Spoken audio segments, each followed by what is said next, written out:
Hello, everyone. This is a new show coming to you from Dame Dash Studios called Protect Your Pieces. The premise of this show is myself discussing with others that I feel have mastered what I called protecting your pieces. Any experience, person, place, or thing that you might hold sacred to yourself that you feel like is a part of you or your identity. We tend to guard those things with our life. Some people have maybe gone inward with that. Some others were able to take that as a superpower and shared that with others. I want to talk to these people specifically because there's something that I see in them that I relate to and something that I want to learn.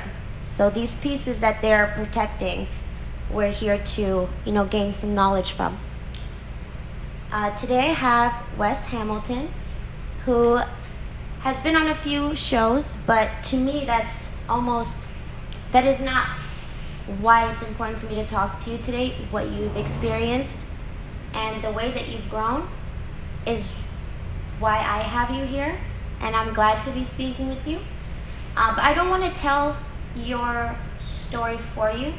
So I would like for you to introduce yourself. I love it. Well, I appreciate you having me on the show. Truly an honor. So my name is Wesley Hamilton.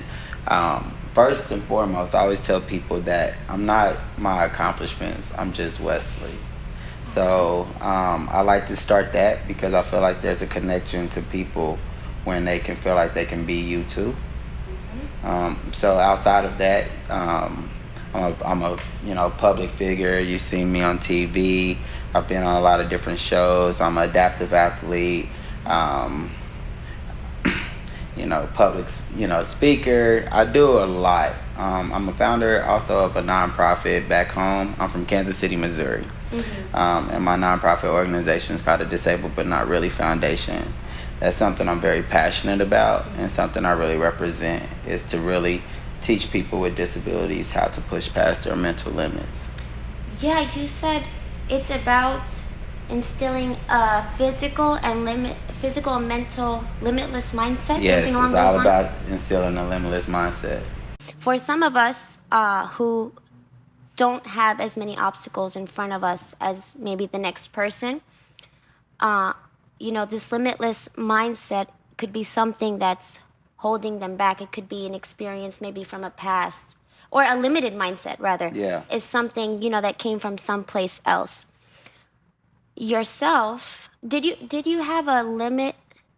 Did you feel like you had a limited mindset before Oh yeah, things that happened? very much so. I think when I speak of limitless mindset, when I think of just my whole mission and vision of my organization, I speak of it from the perspective of who I used to be and who I am now. And I look at, the Wesley, up until the age of 24.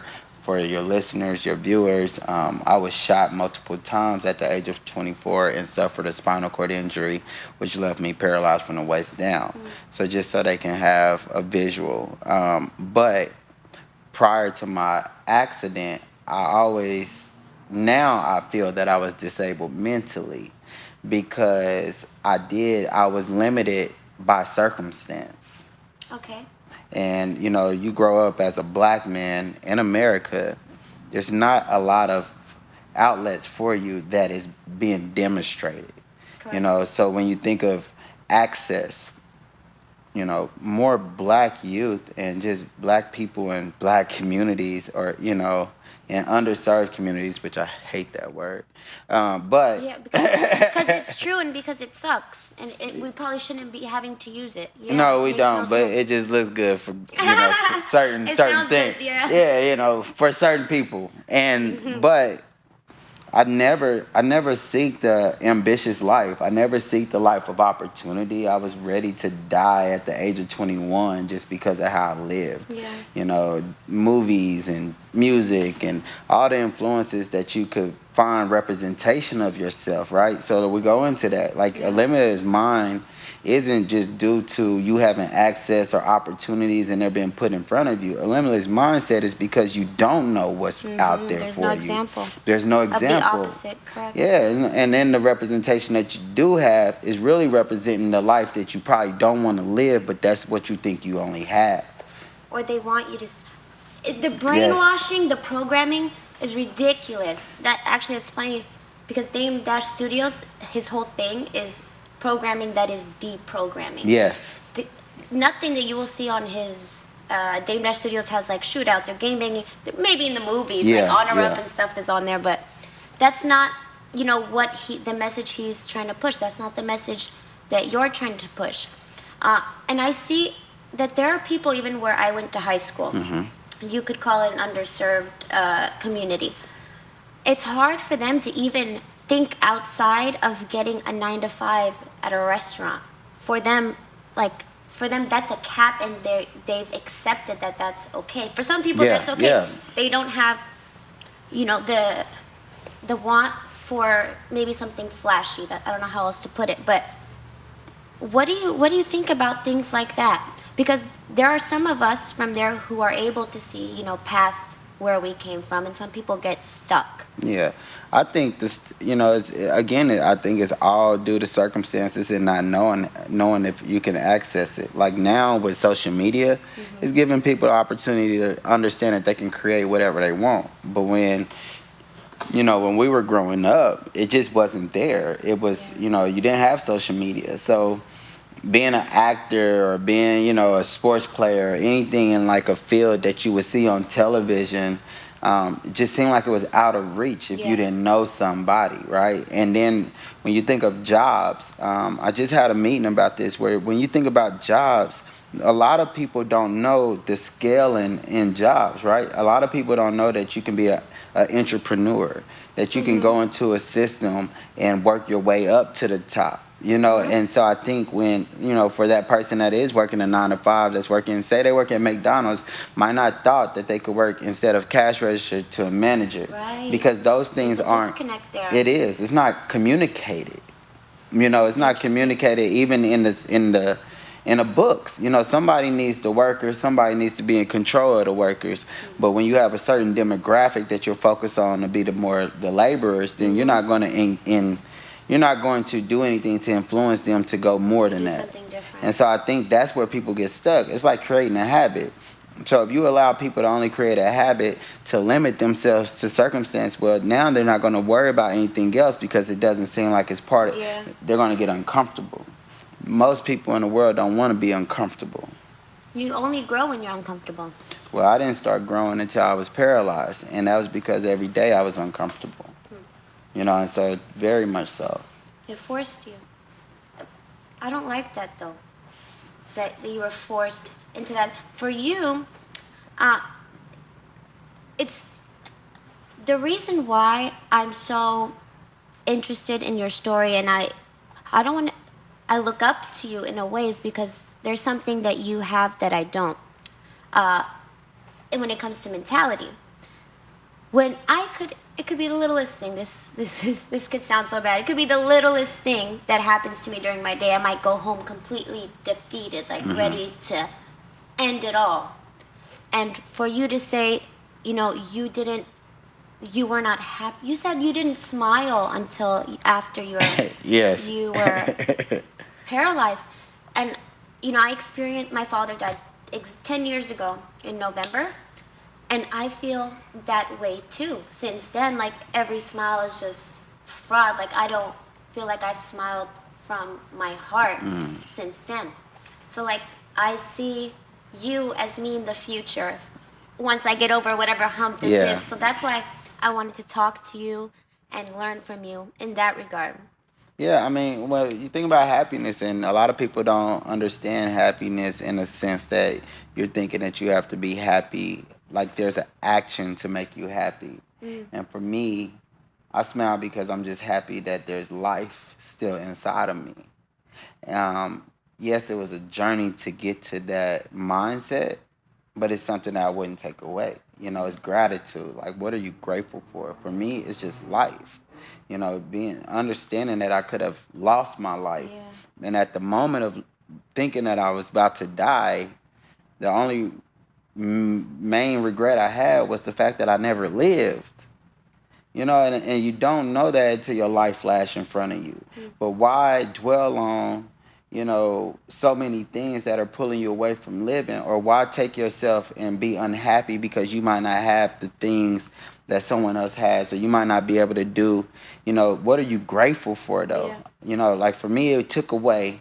All right, Wesley, all right, you're not happy about the situation. You might not be happy about traffic. You might not be happy about just wait. I gotta wake up every day and really relive the fact that I can't walk. Right? So Yeah. that's a reality. I can tell you right now, be confident out of everything I say and say, yeah, I'm just happy and blessed. But what if I wake up tomorrow and I got pain and my body's doing something? Well, it can have me Yeah, God defeated. forbid. So I have to accept that every day. So every day I wake up, it's more or less of what am I grateful for? Because I already know the adversity that I have to face. So if I already have So to why are face we it, reminding ourselves of that and not just kind of pushing past it? pushing past the limit, Interesting. because it becomes a limitation to you if you dwell on it, because you put so much energy into something you can't control, right? I can't It just control the is what fact it that I is. can't walk, but if I sit there and dwell on it, it will control me, where the rest of my day is wasted. Yeah. Right? It becomes a limitation. So every day now I'm like, "Ah, I can't walk. So because I can't walk, this is all the stuff I can't do. So you're gonna do what you can Exactly. and appreciate that. And be grateful. And what you find is that you find a way to make everything, accessible to yourself in life. I have one more question. This one might be a little bit darker. Make them dark. Make them dark. Like, okay, the strength it's something else that it takes for you to first you accepted what's happened. Then after that, the way you were the bigger man and you to thank anyone for any type of negative action towards you is crazy, like, to me. Again, back to the loss I Yeah. experienced. How do you look at a situation that's so dark and negative and be appreciative for it? And how are you able to sit there? Yeah. I feel like that takes something I don't have. I look at my journey, right? Like I look at my life, I look at my journey, I look at everything. At the age of 24, shot multiple times. I had been blessed with a beautiful daughter prior to my injury. Even got blessed to have sole custody of her right after my injury. And that was one big thing for me. It was like I was still here to be a father. So I want to start there. But my next couple of years, it was dark. No, I couldn't accept the fact that I had lost the mobility in my legs. On top of that, I was shot, over a dispute over an ex-girlfriend. And it just, for me, it caused a lot of trust issues. It caused a lot of self-confidence issues, because I was really there. Like I always tell people, like I didn't know what love felt like to that day.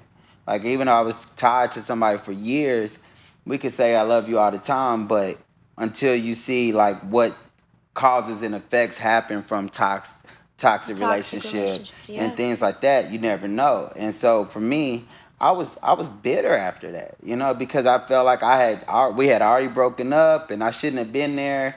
But one thing led to another. I'm there.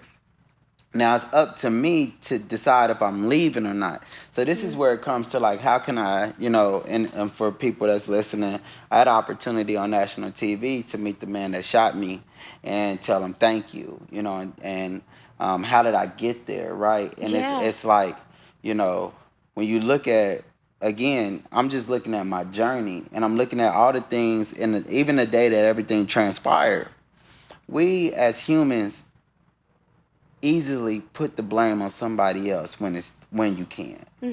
When something happens to you, rather is That's our uh, first resort, is to try to figure out what outside of me caused this. exactly. Yeah. It's never taking full accountability.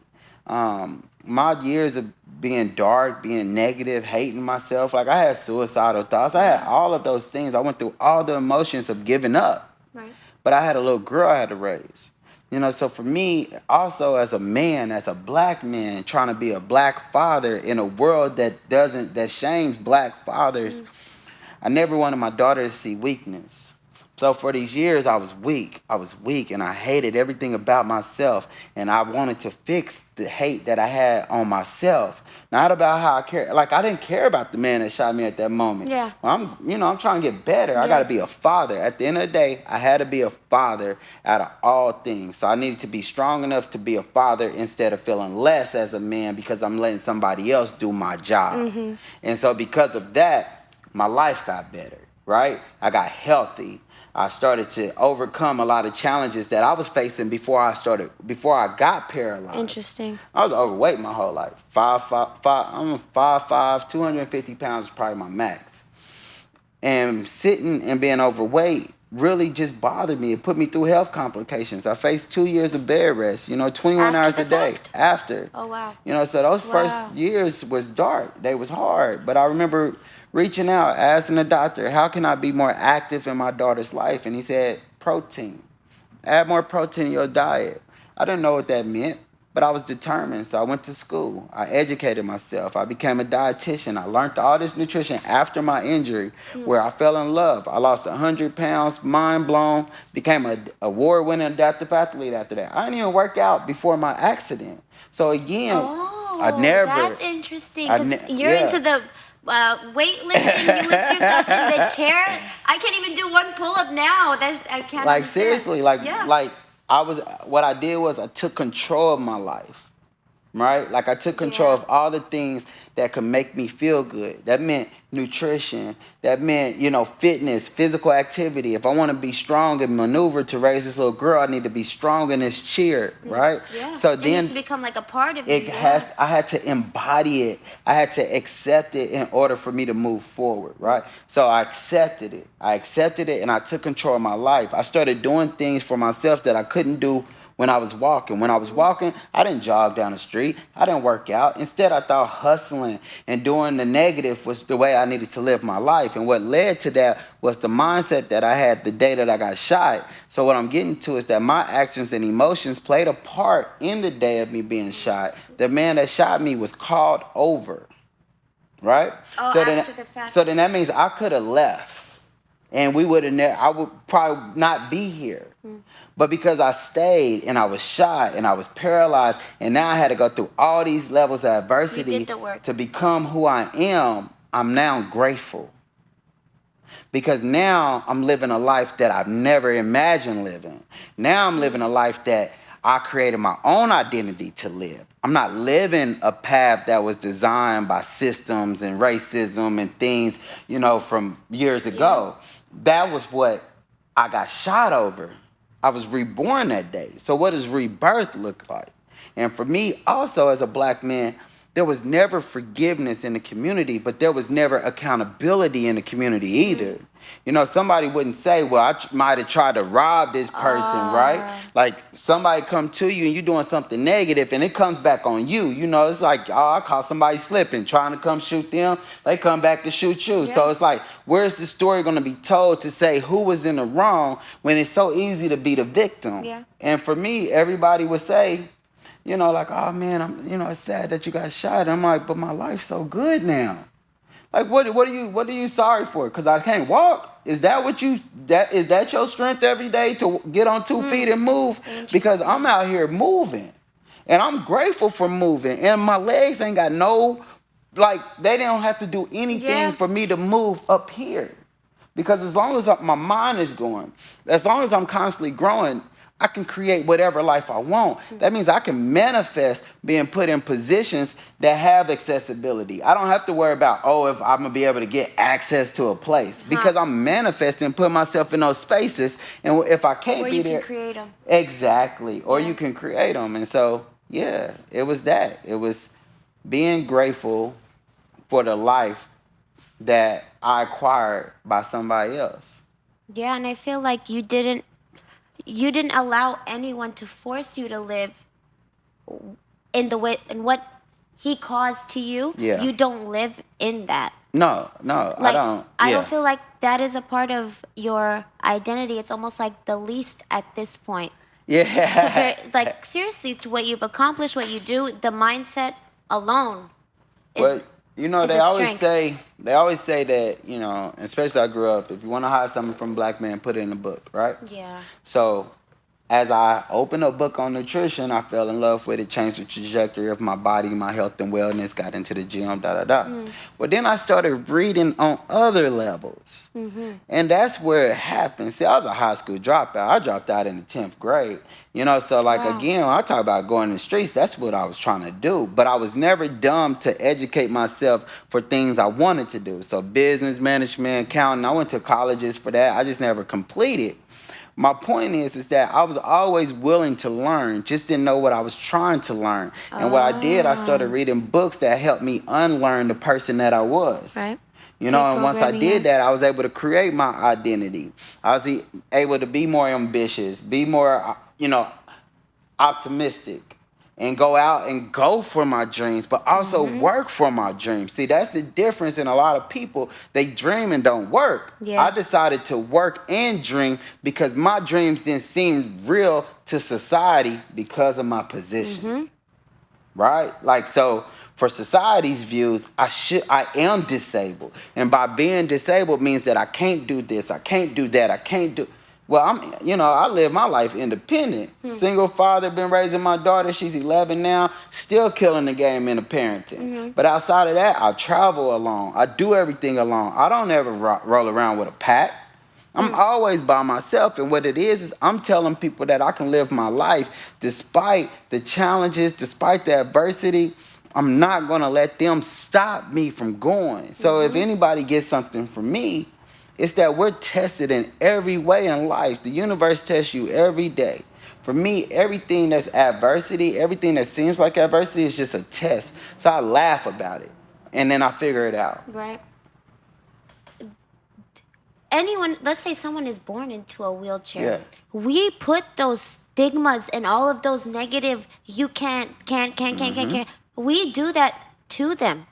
Let's say you meet a 6-year-old kid in a wheelchair and you're able to mentor him. There's no way he's gonna have a I can't mindset or feel Exactly. like he's limited by whatever. I don't Yeah. want to call it disability, adversity he faces. No, I mean, that's A lot why has to do with influence. a lot of my work is focused on children but then that's also why I'm grateful, right? Same thing you just said. See, a lot of people say, oh man, if I lost, I don't know, I hear it a lot. I don't know what I would do if I couldn't walk, Yeah. right? Everybody thinks that. Yeah. What about the person that never had the opportunity? You that selfish?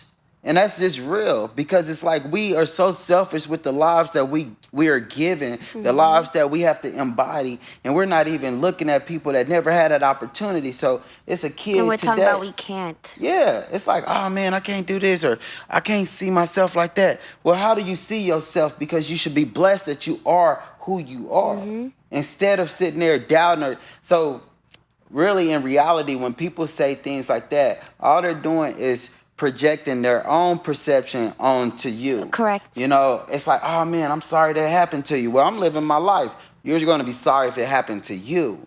It's a difference. And so in society projects I like that. what their perception of anybody is. It's like black men, right? Society can have an image that we are Right? criminals. That they and we're keep showing. So then that way, that's what they project every time they see them. So that's why you can't get a job. That's why you can't do that. Because in their mind, their perception of you is not They're what you're trying to devaluing you. do. Exactly. Same thing for disability. But if people actually took it in a different way and started being more mindful, like for me, it's a kid right now that was paralyzed at 2 years old that I've worked with over and over. And, first thing that I thought about was he never even knew that he could walk. And so can I be Isn't that selfish? Right? Like, can I be that selfish and say, man, I just wish I'd walk again when this kid never had an opportunity? Or do I use my life to create my identity to be motivating enough to help him understand that he can do whatever he wants, because I'm not following the social norm of disability either. Right? And what I mean by that is when you think of disability, you put everybody in a bubble. Very true. And so it's like, this is what you can do. This is what you can do. But you can't go out here and do this, right? And so for me, I'm showing people, like, look at my life, right? From public speaking, which anybody probably can share their story, which I recommend. But when it comes to being an adaptive athlete, everybody can't do that. Everybody can't climb ropes in wheelchairs and stuff like that. But what and it's win competitions. and win competitions. But what it does is it shows that kid that was injured early that he has that opportunity. Everybody can't model, right? But when you open that door up, like for me to work with major brands and modeling and just doing stuff, I know I'm gonna be uncomfortable at those photo shoots, but it's bigger than me. It's and it's like we're not here to worry about our lives as much as we're here to create a legacy for the lives after us. And I think that a lot of people are not understanding that, so it becomes selfish. What am I gonna do to make me happy for the rest of my life? And so you go miserable trying to do everything without serving others or helping people. And that's why you're miserable. And that's why you're miserable. And for me, it's like, no, it's different. How can I change the generation after me? That means I put in the work and sacrifice my body, my energy, my time, because that is what they're going to follow. That's what they're going to gravitate to, because they're like, well, look at what he was doing in his position. So then where's my excuses, or do I throw him out the door? Exactly. Perception. All about is it. a mother. Perception is our reality. Right? Our perception is our reality. Yes. I like to say I live in a fairy tale, but it's true, and I do that on purpose. Like, there's a piece of me I like to keep some kind of naivety. Yeah. Like, out of sight, out of mind type thing. If I believe that something is just great and it's magic, it's going to be that, because that's what I believe. Yeah. And thankfully, it's all worked in my favor that way. But I believe our minds are so powerful, more powerful than what a hand or a leg can do. And you've proved that. It is. Minds are everything. I think people should understand how powerful your mind is. When I started reading books and I understood how, to control your mind and focus on your mind, and like, there wasn't nothing, no obstacle, or there's nothing that I can't go after. And then because I know how powerful the mind is, there's nothing that I can't do. Like when people think about success, I'm allowing success to gravitate to me by going after the things that I love to do. Like that's it. I love to help people. I love to model. I love to do these things. So it's not like it's forced, and it doesn't come off that way on camera. It doesn't come off that way anyway. When you look at my image, what you do is see, why is this person so happy? Yes. And it is very genuine. But yes, how is he so happy? That's why I needed to sit with you. It's one word. I'm free. I would say that I had self-inflicted chains my whole life.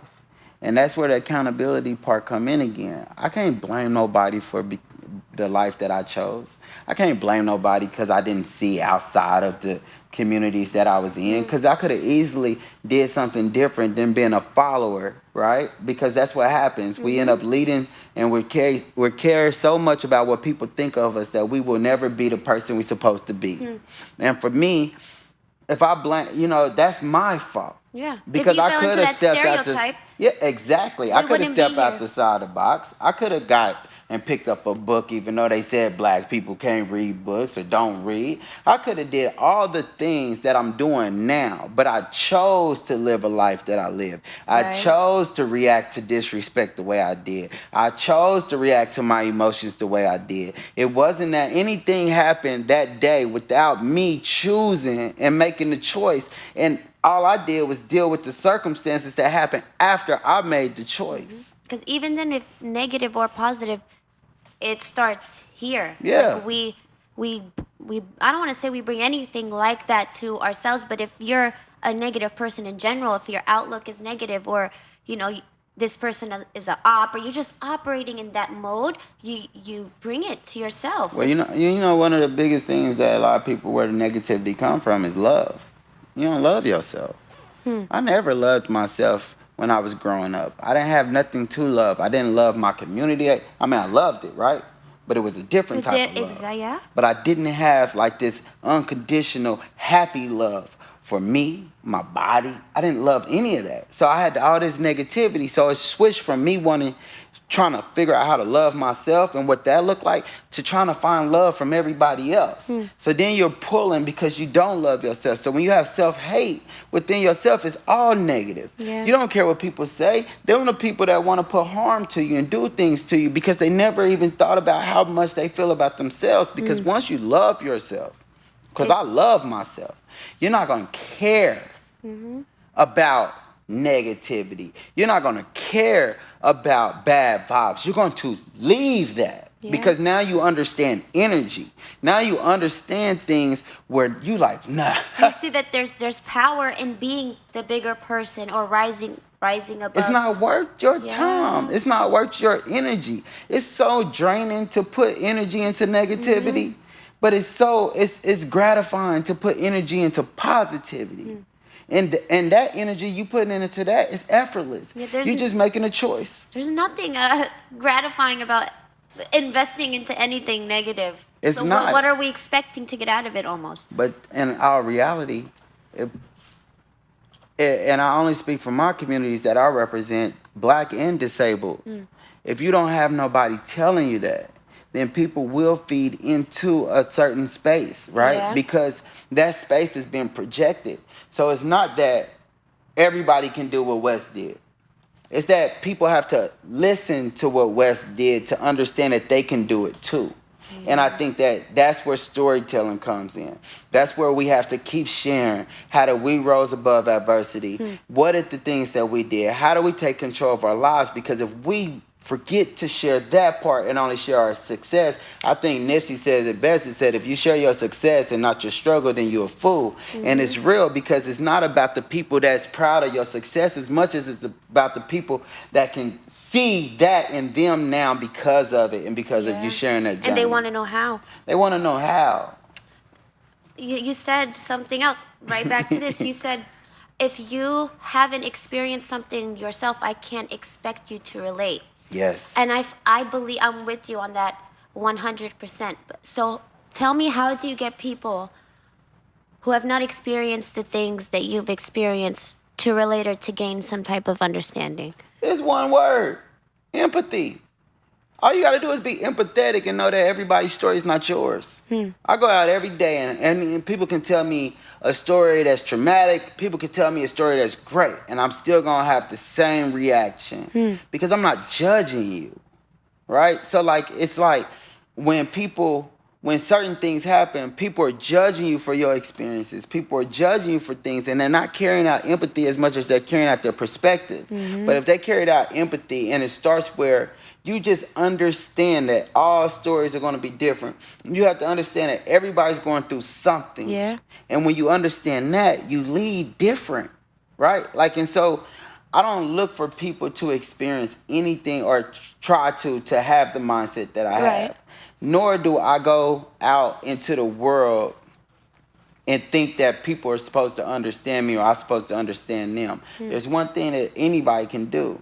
Is when you carry out empathy, you meet people where they at. So that means if a person is a fool, you accept them as a fool. If there's a person that's negative, you accept them as negative. You can't try to change that person because of your perception on them, right? So my experiences is my experiences, but who am I radiating to is what you accept. Right. And so it doesn't have to be like, oh man, I need to understand your experience for me to understand empathize, you. Correct. I just need you to empathize with no judgment. And that's where the problem in a lot of society is because people aren't empathizing as much as they're judging. Yeah. But it all goes back to love. It all goes back to love. Because when you love yourself, you're more empathetic. Because you understand your struggles. Yeah. You understand what got you there. So if your struggles was somewhere, you got somewhere better, how can you sit there and look at somebody and be like, man, that person ain't gonna be shit the rest of their life? You can't say that. Yeah. Because it was a point in your life where you never thought you was gonna be who you are today until you took control over it. That's why when I look at people, I see them and I accept them for them, and now it's my opportunity to plant seeds in them and help it grow. Show them what you see Now, in them. I can't control you after I plant that seed. But what I know is that I planted it. So if you're not planting seeds, don't say shit. If you're not planting seeds, don't judge. Because all you're doing is going off your own perception. And you ain't even took time to give somebody else or took time to understand from empathy. Because that's what it is. Yeah. They always pay attention to the cause, never. No, they always pay attention to the result, never the cause. Yeah, it's always instant. That you need it. You don't look at the journey of anybody. For me, I pay attention to the journey. I'm around the disabled community, and it's so different, right? Like it's not just a person in a wheelchair. It could be a person with a limb difference, an amputee, somebody that got cancer. You know what I mean? And it's causing them to be immobilized. It's all different things. It's all different elements. So when you look at it, everybody's struggling different. You know, someone be 40 Even years. within that struggle, the struggles are different. Yeah. Somebody could be 40 years old and just find out they got MS, but they've been selfish to a certain community their whole life that they're a part of now, right? Like it's things like that. Like you can never think that one, it won't happen to you. Yeah. And I think that's the other thing. There's so much entitlement, so much privilege in the world that people are like, this ain't gonna happen to me. Yeah. But hell, look at Kobe, right? Like you can't tell. Now that's a realization that it doesn't matter where you are in life. Look at Nip. Look at all these major figures, and you no didn't matter think, what good you're doing. no matter what good you're doing. So it goes back to how you want your story to end. And that's why every day you focus on legacy, you focus on change, and you focus on impact. But all of that can be so effortless if you focus on yourself. It's natural at that point. It's natural. Because you focus on yourself, then it's like you done build. It's like building a car, right? So if a person build a car, they know it's going to run right. So if you built yourself and you know you're doing right, then that helps you build other people or give them the tools to build themselves so they can have a driving car too. You're not gonna be the person like, oh man, I'm about to just, you know. Imagine riding around, everybody else need a ride. That's like for real. We can't do that. You know, so. And they stranded. Yeah. It's like, am I gonna drive around on 3 wheels or 4? Right? Like, and it's the same way. Am I gonna give somebody, you know, I'm gonna help them, or I'm gonna let them roll out on a flat until they just can't make it no more? And it's like, well, then you feel like shit. So, you know, you gotta go back to what makes you feel good inside. And sometimes it's always just going back to, you know, who you are. And if you don't know yourself, that might be where you need to first start before you even open your mouth about somebody else. High key. High key. And you know, and just be transparent. But that was the only reason why, you know, I was able to, you know, face the man that shot me. That's the main reasons, because I know myself. I love myself. And I love myself now more than ever. So I think when somebody asked me the first time, Wes, because I started getting better in life, I started becoming positive compared to the person I used to be. And he said, Wes, what are you going to, you know, you all positive now? Like, it was real. This is real conversation. Like, bro, you positive fuck now. Like, so what you going to do when you see a dude that shot you? Yeah. And I was taken back because I had focused so much on myself, I didn't even think about it. I went through a lot of emotions that day. I went through anger. I went through all this. I started even thinking, like, where the hell he at? I ain't even thought about it. Like, where this dude at? Like, has he seen me? And ironically, I said, okay, but I don't want to be a positive person with hate in my heart. You can't be. So again, that was a choice I had to make. Do I have a vendetta? Do I go around the rest of the world and act positive, and the moment I see him, I'm put him in the ground because of what he did to me?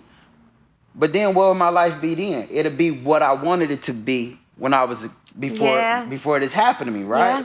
Or do I just tell him thank you and let him know how grateful I am because my actions even led to him being there that day that put me in this position because I took accountability of it. But now I love everything about me because I had to face the reality that I was really the main reason that I'm in this position. And that's what a lot of people don't want to accept. How much we control ourselves. Yeah. It's like the person that had a argument with somebody and then somebody come back and, you know, something go down. It's like, I don't know why they did it. Well, if you just kept your mouth shut, not saying that you should have, right? But it's still a Cause choice. and effect. Still a choice. Everything is a choice. That's why they say, close your mouth, you probably be good, right? You open it up, it might something go down, but at the same time, it's a choice. You chose to do that. No matter, it could be somebody in your face spitting everything. Your choice can be to move around. Your choice can be, man, I'm not about to deal with this. You can yell at me on the back of my head. You touch me, it might be something else. But I have a choice to move through, right? Like, just like a lot of people, when stuff is happening, we have a choice to call the police. We have a choice to call help. We have a choice to call somebody else that's not that help. Yeah. Right? A mediator. At the end of the day, it's choices. And everybody has a choice. And so what is your choice? And how do you want your life to end? Right? Like, how do you want your last day? Because you can make all these bad choices thinking you got the rest of your life, and to make up for your it. time is up tomorrow. And, Are you proud of yourself? Are you proud of yourself, or now do your eulogy and, now does that speak all fake shit? Because I'm from the hood, and I'm damn sure know half of the people that I've witnessed die and stuff. Hell, that obituary just spoke bullshit. You had to sound good because now you not here no more. And for me, I didn't want that. The people left behind have to cover your tracks. They had to cover your tracks. They sitting there giving high hopes. You was in college for 3 months, and hell, they didn't tell you got a degree. Like, come on now. If that was the case, then, we might not even be here. Yeah. But at the same time, it's like, no. But if you can create your own reality, you write your own story. Then you know how it's going to end. You already know exactly with the reception you're going to get on that day. Yeah. It's all about legacy. Yeah. I was going to ask you, how did you live for 7 years, like not knowing the details? But I feel like we kind of went there already. I don't want to take you back, but that shit is crazy too. Well, that would ring in my brain every day. Well, I mean, I wanted to know why, but I still had so much of me to work on. So I wasn't really worried about it. And you didn't think you needed that answer to be able to even get started? No, I didn't. I don't think I needed that answer why this happened to me, because I knew in the back of my head, whether I wanted to talk about it, I know my ass should have left. Like, period. Let's just. No matter what he had to say, you just should not have been so there. here's the thing, and we just go through it real quick. My ex-girlfriend, we broke up 2-3 weeks prior. She told me she was pregnant when we broke up. Oh. I just got sole custody of my daughter. So as me trying to be this stand-up man, trying to change something different in fatherhood, I felt inclined to go over and have a conversation on how we were going to do this baby situation, because I knew the relationship itself was toxic. So I wasn't trying to have that where we get back together. But I did want to be a man to have a conversation outside of what I did when my daughter was born, right? Well, when I arrived, there was a male going in the home with her. Well, he never came outside. What happened was, I was badass, and I was already very hateful. So I had a persona, and she knew how I got down. Oh, I see. So that's what was communicated to the person inside the house. So he called somebody. Anticipating the way you might act. Well, I was already going back and forth with her outside. So I witnessed him kind of looking out the window. So he had to call somebody like, shit, man, I don't know what was that conversation, but basically he needed a friend to come over to watch him because he didn't have a gun. So he didn't have a way to protect himself, in a sense, if I had something. Right. Well, I didn't have a gun either. I had just went grocery shopping, so I had groceries in my trunk. The difference is the mindset, right? So I called somebody myself over to bring a gun because I felt entitled to say, well, I'm not leaving. She says she pregnant, so I tried to flag dude to come out to have a talk, but he didn't ever come out. So for me, I was now nervous.